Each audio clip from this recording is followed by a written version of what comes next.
everyone. Welcome to my video series about the heroine's journey.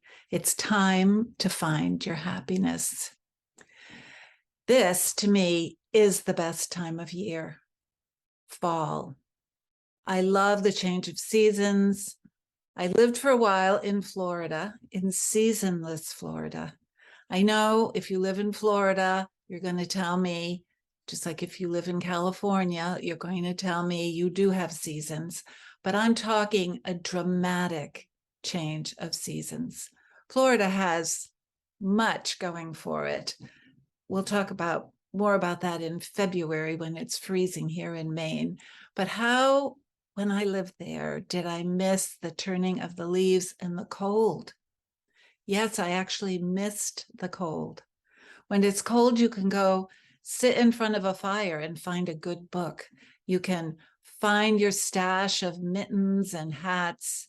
Mine are right now in the basement, and get them ready for the serious cold. You can pick apples, drink hot cider. I love the rituals that come with the change of seasons, and I particularly like the fall rituals. Getting ready for winter, stocking up on firewood, putting up the storm windows, planning the Thanksgiving menu, ordering the turkeys, looking forward to filling the house with friends and family. Yes, even though it's a lot of work, it's a wonderful feeling when they're all there sitting around the table. These are the rituals that accompany the annual return of fall for me.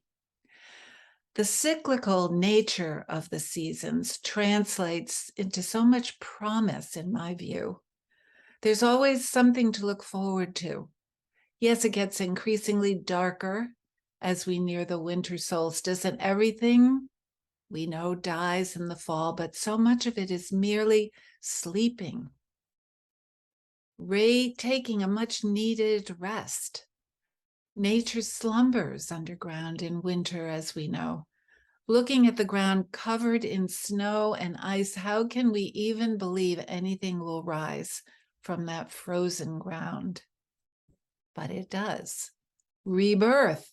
Eventually, we see those impossibly light green leaves coming from the bare branches.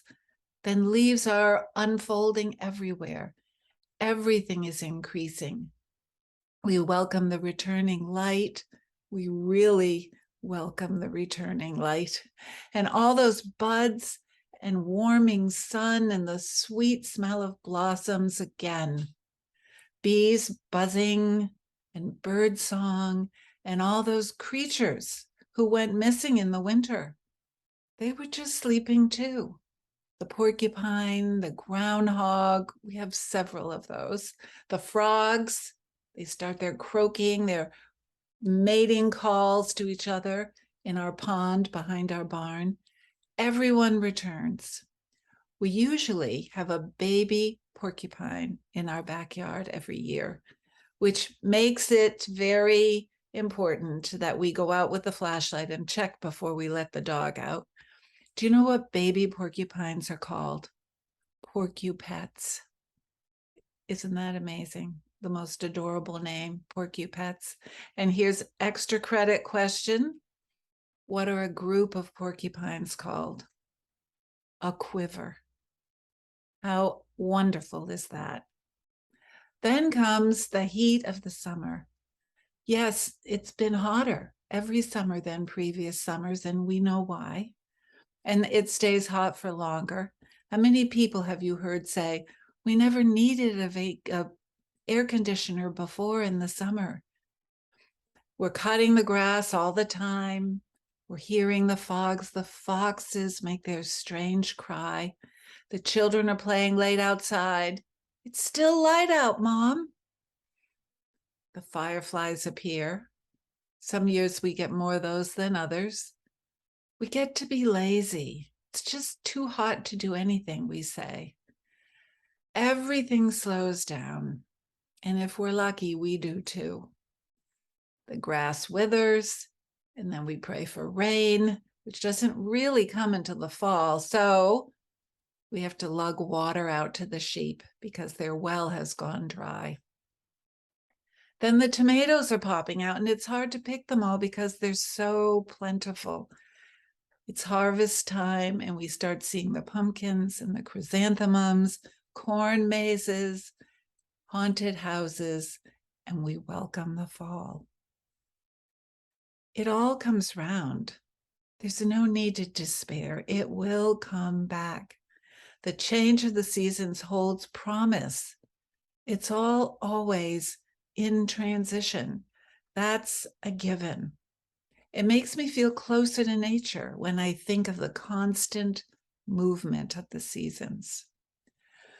Chief Black Elk was chief of the Oglala Sioux, and he didn't write the book, but he was interviewed and translated for a book, Black Elk Speaks. Here's a quote from Chief Black Elk. Everything an Indian does is in a circle, and that is because the power of the world always works in circles, and everything tries to be round. The sky is round, and I have heard the earth is round like a ball, and so are the stars. The wind in its greatest power whirls. Birds make their nests in circles, for theirs is the same religion as ours. The sun comes forth and goes down again in a circle, for the moon does the same, and both are round. Even the seasons form a great circle in their changing and always come back again to where they were. Our teepees were round like the nests of birds, and they were always set in a circle, the nation's hoop. And I repeat, even the seasons form a great circle in their changing and always come back again to where they were. The seasons give me hope that nothing as bad as it seems at the time, nothing stays the same forever. This too shall pass, my mom used to say. That applies to us too, as heroines of our own story. We too are always in transition. Rarely do we just stay the same for long. Life is working on us, changing us, developing us. As long as we engage and respond, as long as we keep moving, we evolve. I often talk about transition using the metaphor of the hallway. We leave a room, a situation where we've been for a while, like a job, a relationship, a place, and we find ourselves in the hallway. Just picture it. The former room is behind you, and in front of you are many rooms lining the hall with closed doors, each a possible new place to explore and move to. But we're not sure which one to choose. There are so many. It seems daunting, and it's also unknown what's behind those doors. That can be scary. But then there's also that unique feeling of being in the hallway. It's unsettling because we are not in a room. We're nowhere. We're in liminal space. We used to belong to our previous room, previous situation behind us, but our new one hasn't started yet. It can be unnerving. Think of the acrobat flying off the trapeze. She has just left her last bar and hasn't grabbed the next one yet. She's flying through the air.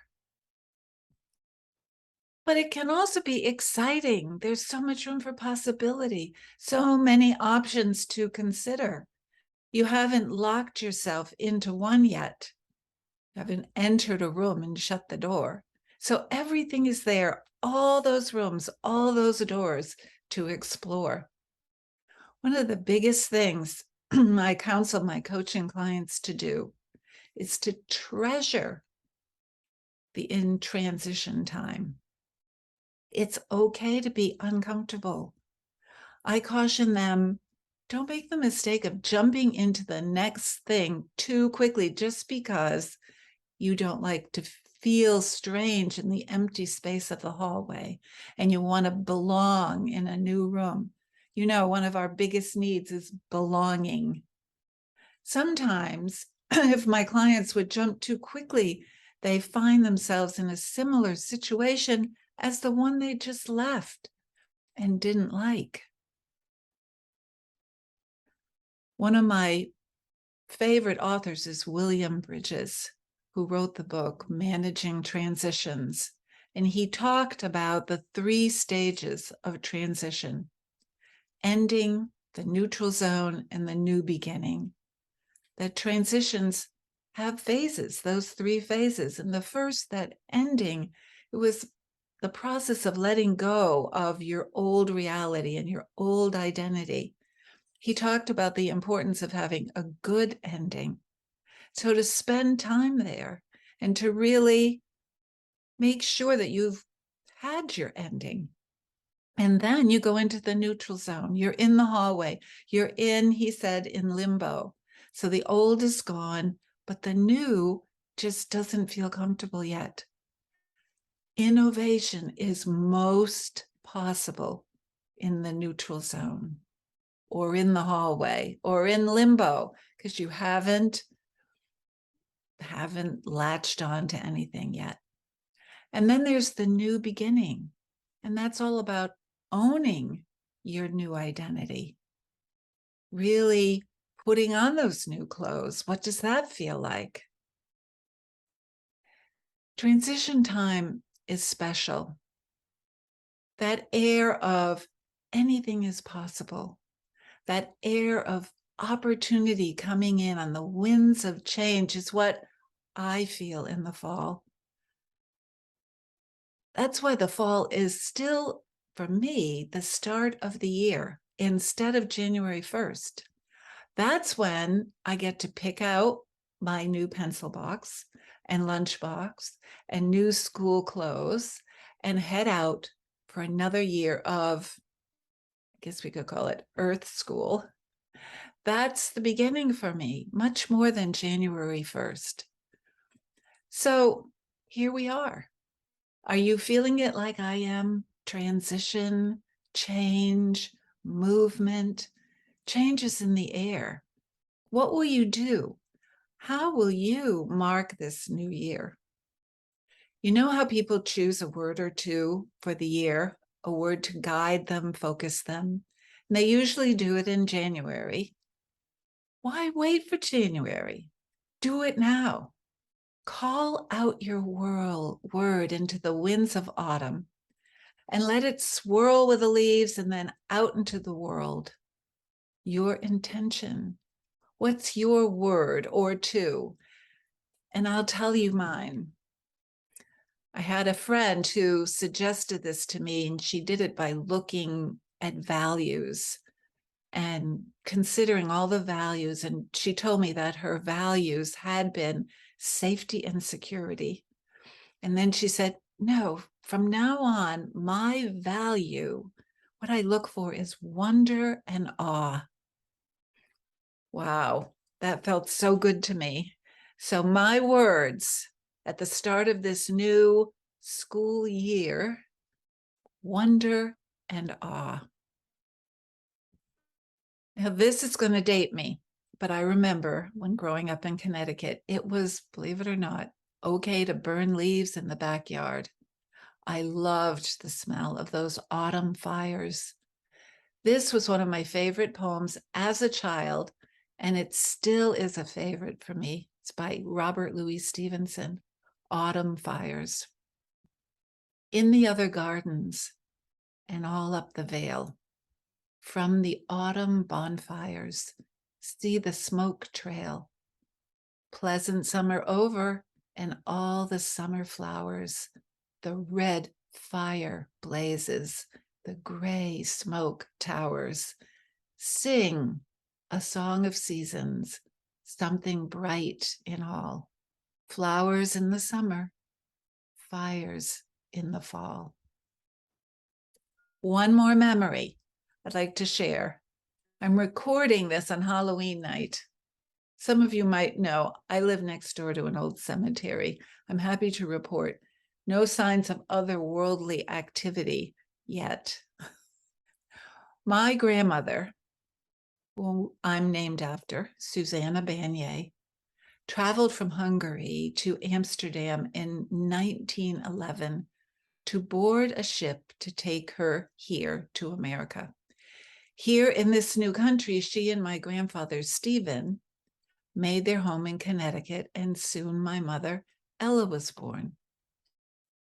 That trip into the total unknown for my grandmother, Susanna, leaving all that she knew behind, is such a heroine's journey. I am so grateful to her for making it. She loved to tell about that journey, traveling by train across Europe, how she got on the wrong train at first, and when she discovered it, she quickly threw her suitcase out and jumped out after it as it was pulling out of the station. She didn't want to go to Poland. She wanted to go to Amsterdam. Then she talked about the wonderful trip she had across the Atlantic, how they sang and danced to the waltz, The Merry Widow. But the memory of that trip that was most enchanting for her and for me, as she told it to me, was how it was All Souls Night as she traveled on the train through Europe, November 1st. Each cemetery they passed was lit with many hundreds of candles, one on top of every grave, honoring the dead, as people revered and remembered their ancestors, who they thought might come visit them on that night.